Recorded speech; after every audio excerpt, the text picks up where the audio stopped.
No está aquí, ha resucitado. Ese es el mensaje de esta mañana.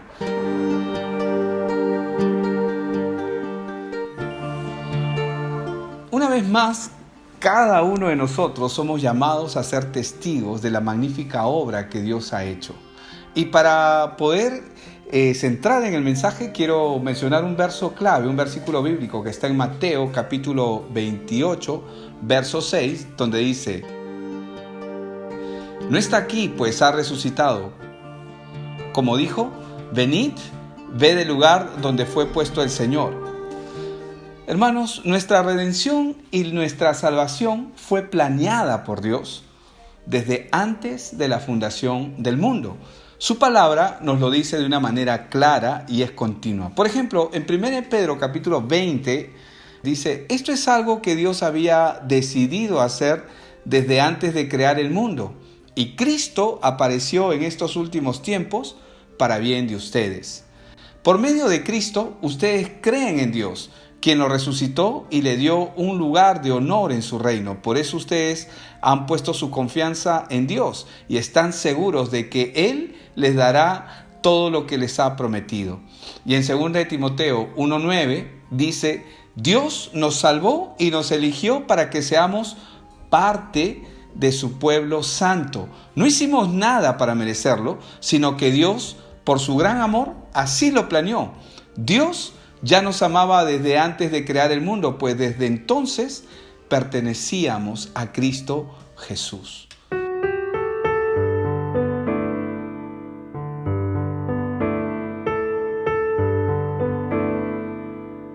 Qué espectacular estas verdades. Qué emocionante poder saber lo que Dios ha planificado desde antes, dice, de la creación del mundo. En Génesis 3:15, la Biblia nos dice lo siguiente: haré que tú y la mujer sean enemigas, dice. Pondré enemistad entre sus descendientes y los tuyos.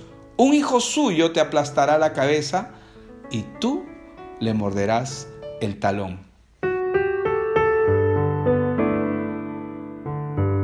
Por eso es que Jesús es llamado el siervo sufriente, porque ciertamente Él le iba a aplastar la cabeza a Satanás para quitarle el principado de esta tierra que Dios se le entregó inicialmente a Adán, pero que ahora estaba en manos de Satanás.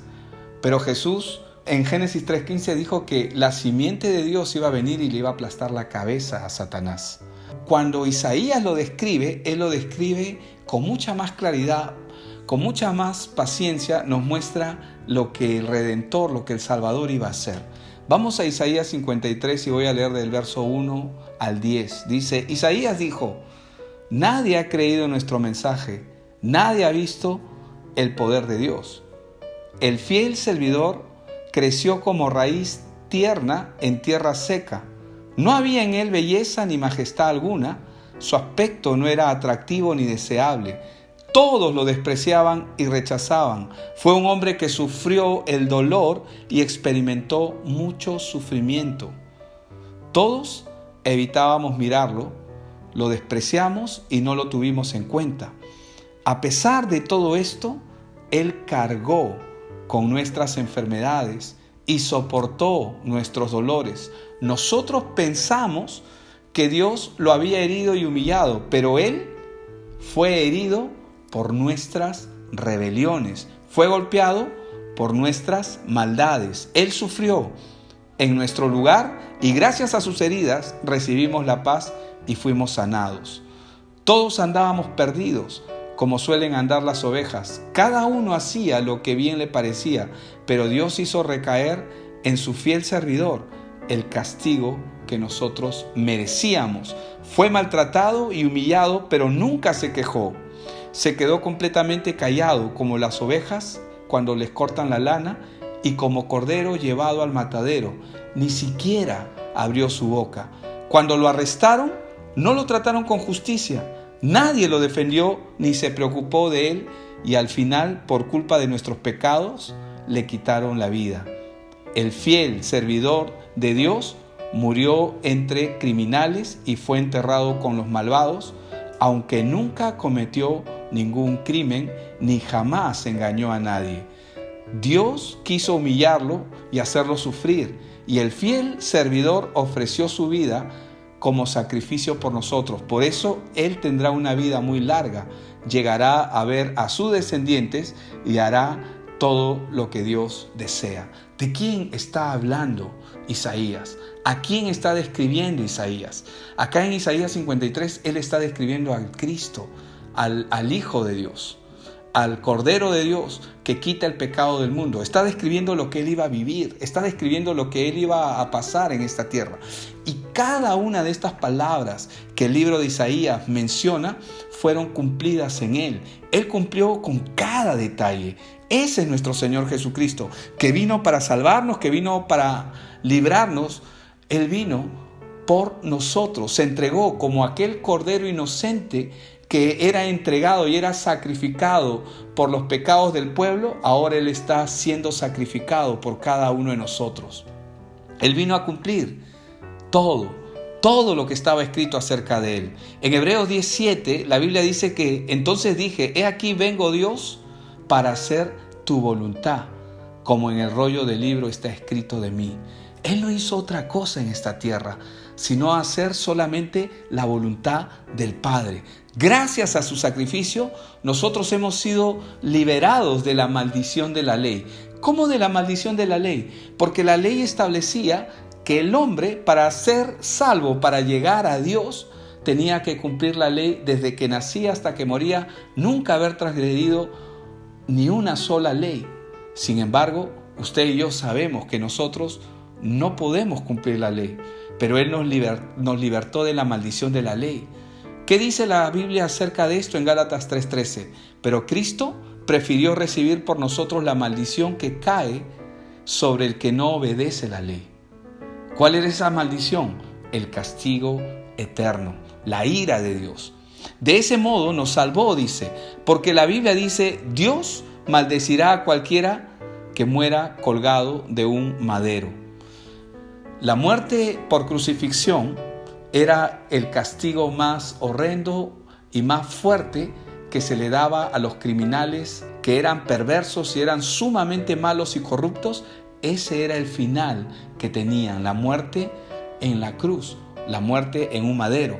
En Lucas 24, verso 44, el Señor Jesús nos trae el testimonio de que era necesario que todo esto ocurriese, porque así estaba escrito y así era necesario que cada cosa, cada detalle que la palabra hablaba acerca de Él tenía que cumplirse. Por eso en Lucas 24, el verso 44, y voy a leer hasta el 46, dice: luego les dijo: estas son las palabras que os hablé estando aún con vosotros, que era necesario que se cumpliera todo lo que está escrito de mí en la ley de Moisés, en los profetas y en los salmos.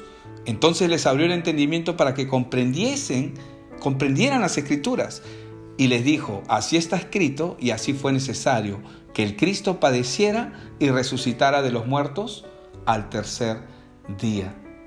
La muerte en la cruz era el máximo castigo establecido por Roma, que incluía un sufrimiento extremo con el que se castigaba a los criminales más perversos de la época.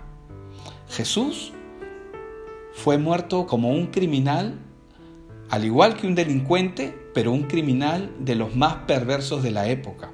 Y ese fue el tipo de muerte que el Señor Jesús anunció con anticipación a sus discípulos que iba a tener. Jesús ya les hablaba de esto claramente a ellos, para que ellos sepan lo que iba a venir. Por eso es que en Marcos 8:31 podemos ver un ejemplo de ello. Comenzó a enseñarles que le era necesario al Hijo del Hombre padecer mucho, ser desechado por los ancianos, por los principales sacerdotes y por los escribas, ser muerto y resucitar después de 3 días. Y dice en el verso 32, esto les decía claramente. Es decir, el Señor les estaba enseñando a sus discípulos cómo Él iba a morir, lo que Él iba a sufrir, y se los decía claramente. La pregunta es si los discípulos estaban prestando atención a lo que Cristo, el Señor, les estaba diciendo. Otro ejemplo lo vemos versos más adelante en Marcos 9:31. Dice: pues enseñaba a sus discípulos y les decía: el Hijo del Hombre será entregado en manos de hombres y lo matarán, pero después de muerto resucitará al tercer día. Y en el verso 32 dice: pero ellos no entendían esta palabra y tenían miedo de preguntarle. La pregunta que nosotros nos haríamos acá es: si el Señor Jesús está caminando con ellos, está andando con los discípulos, está yendo mano a mano con ellos, les está mostrando todas las cosas, la pregunta es: ¿por qué no le entendían a pesar de que Jesús hablaba claramente? Les decía esto claramente. ¿Por qué? Y hay una sola razón, que es por la cual Dios ha establecido su palabra, que es lo único que puede erradicar aquello que nos impide creer. ¿Qué cosa es? La incredulidad. Yo puedo decir: yo creo en el Señor, pero el hecho de que yo diga yo creo no significa que creo verdaderamente. Es como Pedro le dijo: Señor, yo contigo hasta la muerte. Es más, estoy dispuesto a dar mi vida. ¿Y qué le dijo el Señor? Pedro, tú me vas a negar 3 veces. Una cosa es lo que uno dice y expresa, y otra cosa es lo que realmente nosotros manifestamos en nuestro caminar diario. Los discípulos no entendían por una sencilla razón: porque había incredulidad en sus corazones. Entonces, el problema de la humanidad es justamente ese, la incredulidad. La incredulidad no le permite al hombre ver y entender la obra de Jesucristo. Por eso es que en Juan 12:37 la Biblia dice: a pesar de que había hecho tantas señales delante de ellos, no creían en él. Los discípulos más adelante lo comprenderían. ¿Por qué? Porque ellos mismos estaban siendo enseñados por el Señor, y cuando Jesús resucitó, ellos mismos después ofrecieron sus propias vidas por el Evangelio, por la obra de nuestro Señor. Por eso es que el Señor Jesús decía continuamente y les enseñaba. En Lucas 9:23, por ejemplo, y decía a todos: si alguno quiere venir en pos de mí, niéguese a sí mismo, tome su cruz cada día y sígame. Todo el que quiera salvar su vida, la perderá. Y todo el que pierda su vida por causa de mí, éste la salvará. Ahora, ya era el tiempo para él, que tenía que ser apresado y luego crucificado, cumpliendo así las profecías que hablaban de él. En esta semana, que era la semana de Pascua, que el pueblo judío recordaba cómo Dios los había liberado de Egipto, Cristo, que era el Cordero inocente que estaba a punto de ser sacrificado por su pueblo y por nosotros, Jesús dijo, y vamos a lo que dice en Juan 12:27. Ahora está turbada mi alma, dice. ¿Y qué diré? Padre, sálvame de esta hora. Pero para esto he llegado a esta hora. Padre, glorifica tu nombre. Entonces vino una voz del cielo: lo he glorificado y lo glorificaré otra vez. Entonces, así lo hizo él conforme a las Escrituras. ¿Qué significa esto? Jesús tuvo la oportunidad, pero ¿él qué hizo? Ahora, él dice, ahora mi alma está turbada, porque él sabía lo que se venía. Sabía el proceso hasta que él sea crucificado y muerto en la cruz. Él sabía todo lo que él iba a experimentar, lo que iba a vivir. Pero sin embargo, él dice, ¿no? Y diré, Padre, sálvame de esta hora. No. Para esto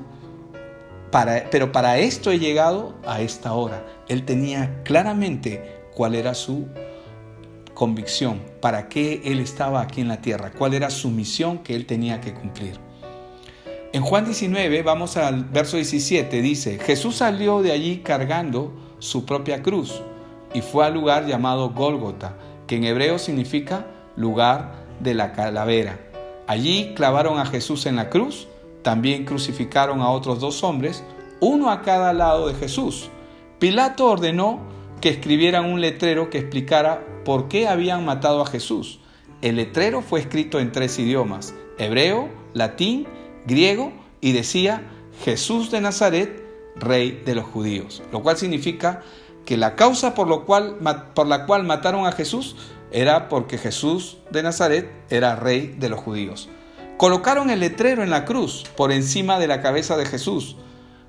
Como el lugar donde clavaron a Jesús estaba cerca de la ciudad, muchos judíos leyeron el letrero.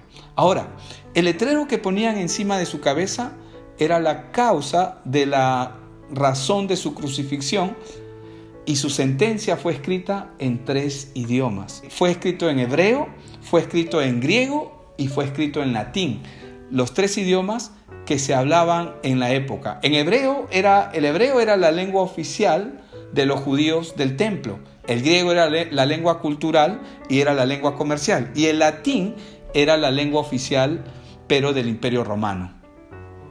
Y si nosotros vemos cuál es el acrónimo es tomar las primeras letras de lo que decía en el letrero, y en el acrónimo en hebreo, en el letrero del Señor Jesús decía Yahweh, es decir, Yahvé, es decir, Dios, el tetragramatón, es decir, las 4 letras. En otras palabras, en el letrero, en la parte de arriba de la cabecera de Jesús en la cruz, decía Dios.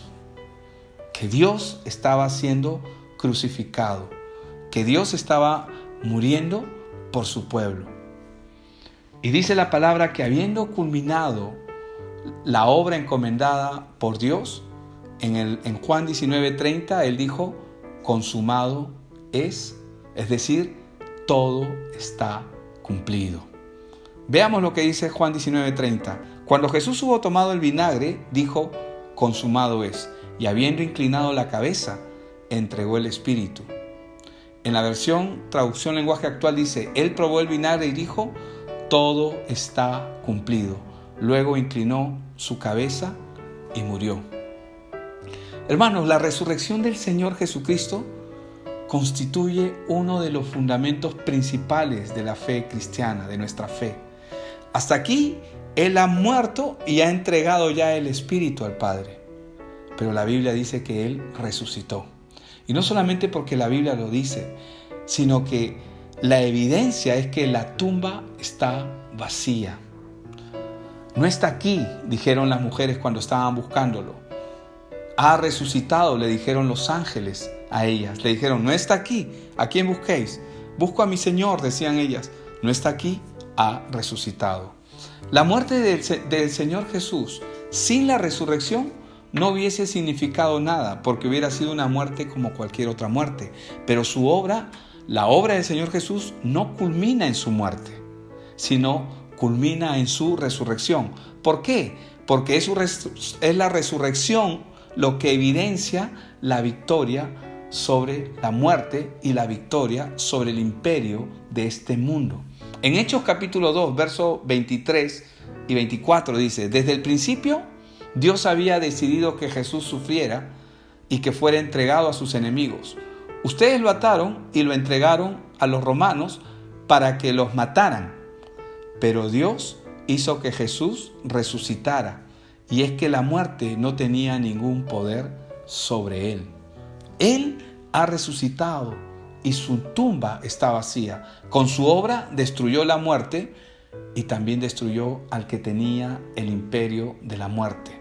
La Biblia, Dios en su palabra da testimonio de eso.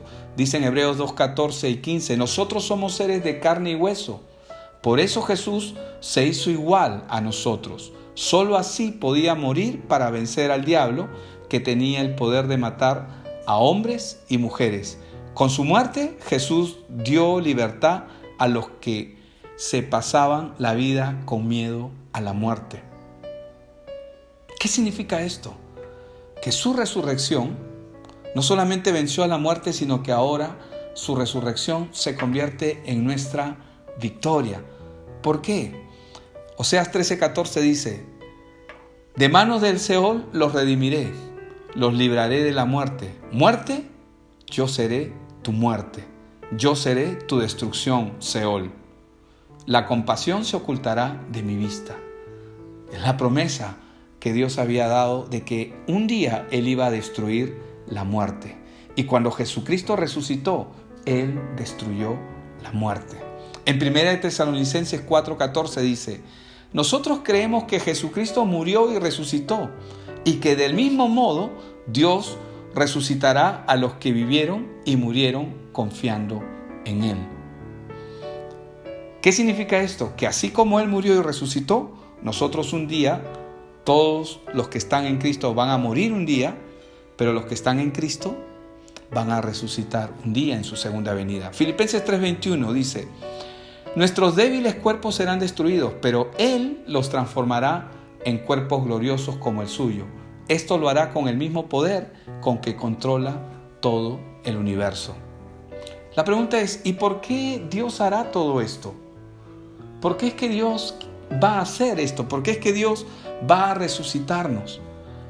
Por una sencilla razón, porque esa es su voluntad.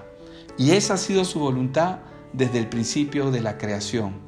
Cuando Dios estaba creando los cielos y la tierra, Él estaba pensando en cada uno de nosotros. En Juan 6:39 dice: y esta es la voluntad del Padre que me envió, que de todo lo que me diere no pierda yo nada, sino que lo resucite en el día postrero.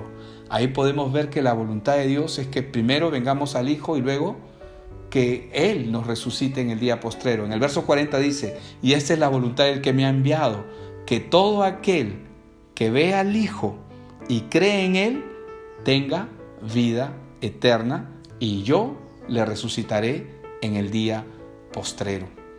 El plan de Dios desde el inicio es la vida de sus hijos. Desde que Adán pecó, reinó la muerte, el imperio de la muerte. La muerte es algo que el hombre no puede evitar, pero Cristo vino a resolver el problema de la muerte. Voy a leer este mismo pasaje en la traducción lenguaje actual. Y mi Padre quiere estar seguro de que no se perderá ninguno de los que Él eligió para ser mis seguidores. Cuando llegue el fin del mundo, haré que mis seguidores que hayan muerto vuelvan a vivir, porque mi Padre quiere que todos los que me ven y creen en mí, que yo soy su Hijo, tengan vida eterna. Y esto se cumplió en su resurrección, porque cuando Él resucitó, algo pasó. Y yo quiero que usted preste atención, porque cuando Cristo resucitó, algo pasó. Y la Biblia registra lo que pasó en Mateo 27, 51 al 54. Noten y escuchen lo que la Biblia dice. Y he aquí, el velo del templo se rasgó en dos. Dice, de arriba a abajo, y la tierra tembló, y las rocas se partieron. Y dice, y se abrieron los sepulcros, y muchos cuerpos de santos que habían dormido se levantaron. ¿Cómo que se levantaron? Lo que nos está diciendo ahí la palabra es que ellos han resucitado. Y saliendo de los sepulcros, dice, después de la resurrección de Él, vinieron a la santa ciudad y aparecieron a muchos. El centurión y los que estaban con él guardando a Jesús, visto el terremoto y las cosas que habían sido hechas, temieron en gran manera y dijeron, verdaderamente este era el Hijo de Dios. ¿Qué es lo que ocurrió ahí? Los muertos que habían estado en Cristo, todos los antepasados, se levantaron. Y ahí dice claramente que todos ellos se levantaron y que todos ellos salieron de los sepulcros cuando Cristo resucitó. Y quiere que le diga algo. Esto va a volver a ocurrir en su segunda venida, con todos los santos que estemos en ese momento esperando, y también los que hayan muerto en Cristo. Los que estén vivos van a ser transformados, y los que hayan muerto van a resucitar en su segunda venida. Por eso Romanos 8:11 dice, Dios resucitó a Jesús, y Él dice, también hará, dice, que los cuerpos muertos de ustedes vuelvan a vivir si es que el Espíritu de Dios vive en ustedes. Esto Dios lo hará por medio de su Espíritu que vive en ustedes. El que Él haya resucitado, hermanos, testifica de que Él ha cumplido su promesa, de que Él no solamente que Él resucitó, sino que un día nosotros también resucitaremos con Él. Por eso en Juan 14:19 dice: dentro de poco la gente de este mundo no podrá verme, pero ustedes sí me verán, porque aunque voy a morir, resucitaré y haré que ustedes también resuciten. La promesa que Dios hizo de que los muertos en Cristo resuciten, Jesús la cumplió primero con los que estaban aguardando en ese momento, pero en su segunda venida, los muertos que estén en Cristo van a resucitar, y aquellos, si es que algunos de nosotros quedamos vivos, nuestros cuerpos serán transformados. El que Jesús haya resucitado testifica que Él es la resurrección y la vida, lo que Él estableció, lo que Él dijo. Permítame por favor ir ahí. En Juan 11, versos 25 y 26 dice: a esto Jesús respondió: yo soy el que da la vida y el que hace que los muertos vuelvan a vivir. Quien pone su confianza en mí, aunque muera, vivirá. Los que todavía viven y confían en mí, nunca morirán para siempre. ¿Puedes creer esto? Es lo que Él está preguntando. ¿Puedes creer esto? Y nuevamente, el que Jesús haya resucitado testifica que Él tiene el poder de la vida y tiene el poder sobre la muerte también. Por eso en Apocalipsis 1, versos 17 y 18, al verlo, dice: caí a sus pies como muerto, pero Él puso su mano derecha sobre mí y me dijo: no tengas miedo, yo soy el primero y el último, y estoy vivo. Estuve muerto, pero ahora vivo para siempre, y tengo poder sobre la muerte. Qué importante es para nosotros, hermanos, comprender lo que la resurrección de Cristo es. Porque así como Cristo resucitó de los muertos, un día nosotros también resucitaremos. Y esto es parte del plan de salvación que Dios ha establecido para cada uno de sus hijos. ¿Qué significa todo esto? Que tenemos que aprender a valorar lo que Dios ha hecho por cada uno de nosotros. Este evangelio es maravilloso porque nos cuenta todo, desde el principio hasta el fin, el plan de Dios, los propósitos de Dios para nuestras vidas. Nos cuenta cuál fue el propósito de la venida de Cristo. La venida de Cristo no fue con el propósito solamente de hacer milagros y hacer señales. No, Él vino a rescatar al hombre. Él vino a buscar lo que se había perdido. Él vino a rescatarnos a cada uno de nosotros. Y en su resurrección es el motivo más grande que nosotros tenemos para celebrar. Esa es la causa por la cual nosotros nos reunimos cada domingo, con este propósito de poder cantarle, alabarle y celebrar su nombre, porque Él venció. ¿Qué venció? Él venció a la muerte. Él venció al pecado. Y Él nos ha devuelto de nuevo al Padre.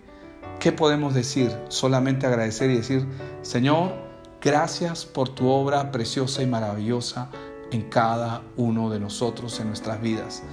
Gracias, Padre, porque hoy podemos tener más claridad acerca de tu obra, de lo que tú hiciste por cada uno de nosotros. Tu resurrección solamente demuestra algo: que tú eres el Señor y que tú eres el que tienes el poder sobre la vida y la muerte. Tú eres el que creó los cielos y la tierra, y que hoy tienes cuidado de cada uno de tus hijos. Tu plan, Señor, como lo dice en Juan 6, 39 y 40, es que nosotros podamos poner nuestra mirada en ti, para que un día tú nos puedas resucitar en el día postrero. Gracias, Padre, por tu obra preciosa, en el nombre de Cristo Jesús. Amén y amén. Hermanos, Dios les bendiga. Un abrazo fuerte. Tenga un excelente domingo.